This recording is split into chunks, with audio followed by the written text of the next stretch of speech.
I was recently contacted by Powervision asking whether I'd be interested in reviewing one of their latest product, the Powervision S1 gimbal. My initial answer was that I wasn't interested, because in my latest trips I had not used my old DJI gimbal, which is true. Although I like the ability to shoot stable videos with my phone when filming off the bike, it was an awkward piece of kit to carry in my light setup, and it had more drawbacks than benefits. And I believe it was after my trip to Ladakh a few years back when I stopped using it. Now the obvious question arises, is a gimbal something necessary to film a bike trip? On the link above you will find an older video of mine where I discuss how I do my filming and editing. When I tour, most of the cycling shots are done using a GoPro, while I prefer my phone to film sceneries and landscapes when I'm not cycling. While phones have improved a lot when it comes to stability, a handheld shot will often introduce the inevitable jitter, especially if you try to be more creative with your filming and want to add clips with some panning or some movement. Now, the single most important thing when you're filming your tour, arguably more than using expensive equipment, is to come back from your travel with a good selection of stable shots that are easy to fit into the movie timeline without the need for too much editing. To make the most of mobile phones' ease of use and excellent video qualities, only a gimbal can provide the stability and smoothness that you need.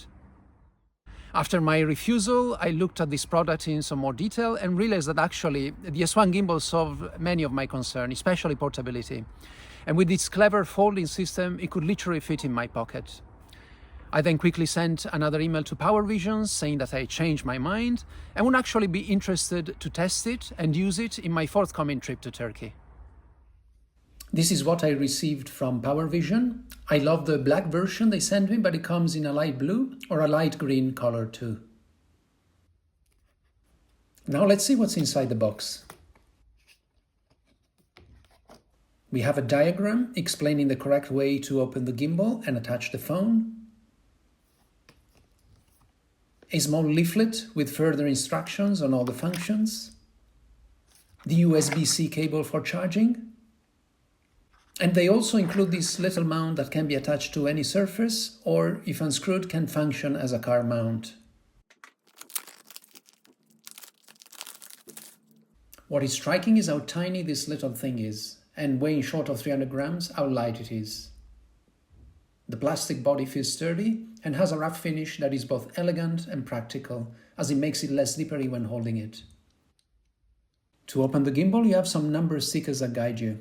But after a few times doing it, I quickly got used to it, and it's something that now takes me little time to do.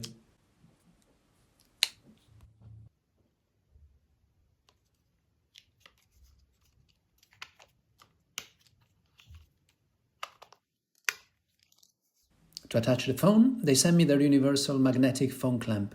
But should you prefer, Powervision also has several cases that fit the most popular phones.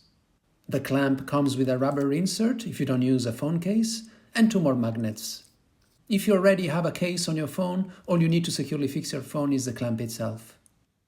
The magnet then snaps quickly into position, locking the phone securely. For the minimalist packer, they have also managed to include a mini tripod that can be used to set the gimbal on a table in front of you, ready for recording those special moments you want to share. The S1 has a 4100 mAh battery with an advertised working time of 15 hours. With bike travelers often short of electricity outlets, this also conveniently offers Qi technology that can transform this gimbal into a power bank, enabling you to recharge your phone conveniently in times of emergency. I tested it on a particularly windy day, but as you can see from these short clips, the S1 produces smooth transitions with movement that without a gimbal would simply not be possible.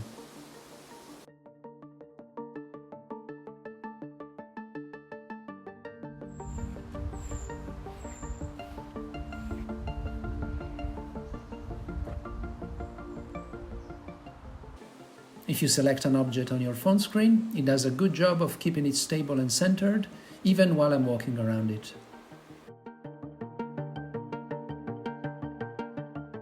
Besides the usual gimbal features, it also has some AI tracking technology that uses gesture to operate the camera remotely. You can raise your hand and the S1 will use face technology and start tracking you.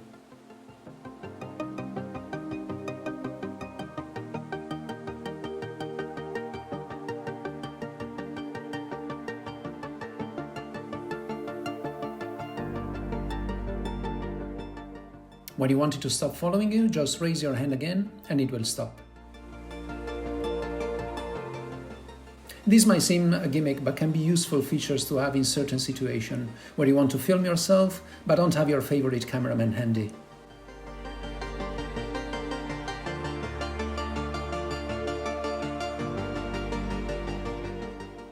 Do an L shape with your index and thumb, and it will start or stop shooting. Now there are limitations to this. I was curious to see if it would keep tracking me from a distance when cycling, but after I was at a 8 to 10 meters distance, it lost me. Like most gimbals, it brings a host of other features like 240 degrees pan, 3x3 pan, a clone me pan, slow motion, motion lapses, and time warp. To see all these features, check out the product link in the information box below this video. What I like most about the Powervision S1 is definitely its portability and the ability to use it as a power bank that can charge your phone with its Qi functionality. And these are two obvious advantages to any traveling cyclist. I wish that using a tripod, its tracking feature would have allowed for more dynamic filming shots while cycling, but in my experience, this is a shortcoming that most gimbals have due to the limited range in their arm movement, as well as their inability to track faster motion. To conclude, for vloggers, YouTubers, or nowadays TikTokers, but mostly here for those cyclists who enjoy to bring back memories of their tours, I think this little gimbal is a good and compact way to enhance the quality of your filming, and I look forward to use it to film in Turkey. Thank you and bye for now.